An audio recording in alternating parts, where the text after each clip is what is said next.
Hujambo na karibu kwa mara nyingine tena mtazamaji wa The World News katika kipindi hiki cha ulimwengu wa siasa. Mimi ni Adam Hussein. Waziri Mkuu wa Israel Bwana Benjamin Netanyahu anasema kwamba kwa sasa wanaamini wanamiliki nusu ya anga ya Iran.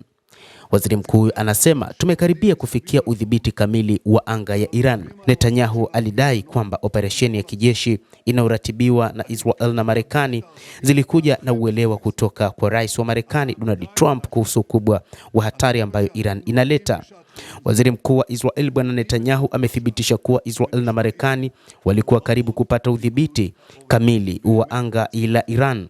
Katika hotuba yake ya Jumamosi jioni kwa taifa, anasema tulifikia karibu udhibiti kamili juu ya anga ya Tehran, alisema waziri mkuu huyo Bwana Netanyahu.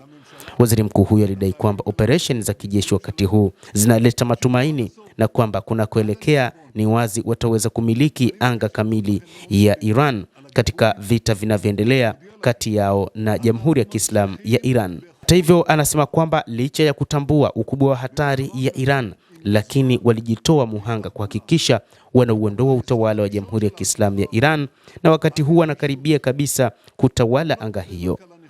Anasema waziri mkuu wa Israel, tumeigeuza Israel kuwa nchi yenye nguvu ya kikanda. Haya yanahitaji ujasiri, juhudi na kuchukua hatari, Netanyahu aliongeza, huku pia kiashiria kuwa hilo lilikuwa lengo la serikali yake tangu mauaji yaliyoongozwa na Hamas Oktoba 7 mwaka 2023. Kama nilivyowaahidi siku mbili baada ya Oktoba 7, tunabadilisha sura ya Mashariki ya Kati, alieleza. Lakini hatukubadilisha Mashariki ya Kati tu.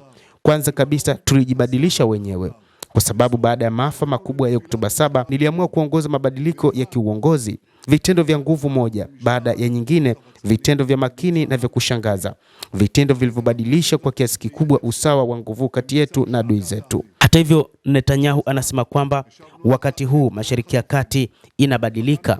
Netanyahu alionya kuwa Israel inakabiliana na kile alichokitaja kuwa ni tishio kubwa na papo hapo kutoka kwa utawala wa Iran, ambapo alisema ulikuwa na nia ya kupanua uwezo wake wa kijeshi ili kuishambulia Israel na nchi zingine. Tunakabiliwa na utawala mbaya sana ambao unapanga njama ya kutuangamiza kwa mabomu ya atomiki na makumi ya maelfu ya makombora, alisema Netanyahu.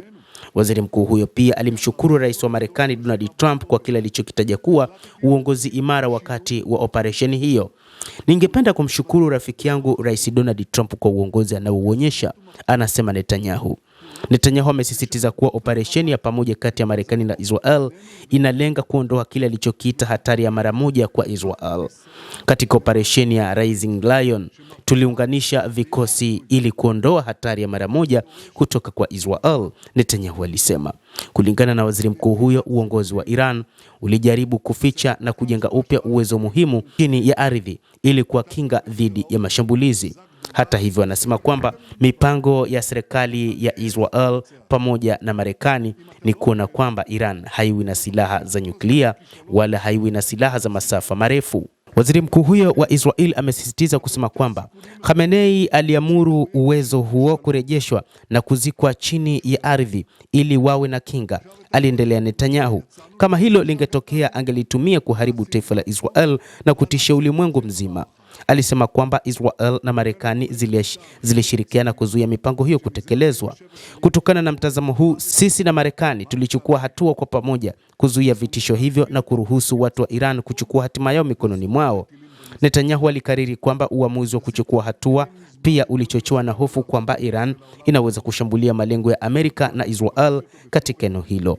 Kulikuwa na hatari kwamba Iran ingeshambulia walengwa wa Marekani katika kanda na Israel kwanza.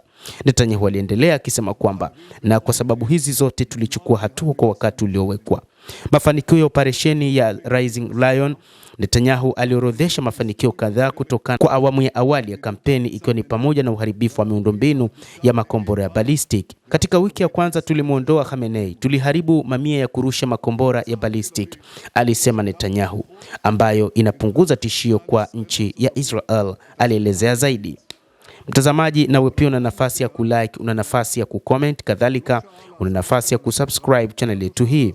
Utakuwa ukipata habari hizi kwa mapana kupitia The World News.